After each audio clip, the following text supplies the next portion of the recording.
যে অপুর সঙ্গে সাকিব যখন প্রেম করত বিয়েটির আগে, অপু মন দিয়ে একটু শোনো, সেই কাছাকাছি তারা পর্দার দৃশ্যে তখন সাকিবকে সে কিল ঘুষি মারতো, তুলে নিয়ে যেত, কেমন লাগতো তোমার?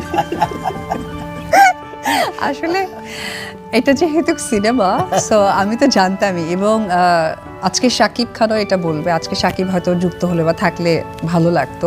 নতুনভাবে একটি ইন্টারভিউতে এবার আসলেন অভিনেত্রী অপু বিশ্বাস মিশা সওদাগর। মিশা সওদাগর জন্মদিন উপলক্ষে এক হয়েছে বাংলাদেশে এই জনপ্রিয় তারকারা। একসঙ্গে প্রচুর মুভি করেছে শাকিব, হিট হতো।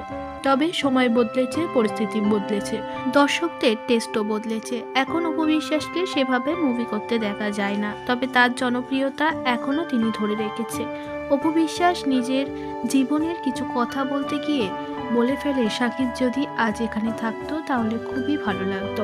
আবেগী হয়ে অপু বিশ্বাস বলে, সাকিবের সঙ্গে একটা সময় অনেক বেশি খুনসুটি করেছি।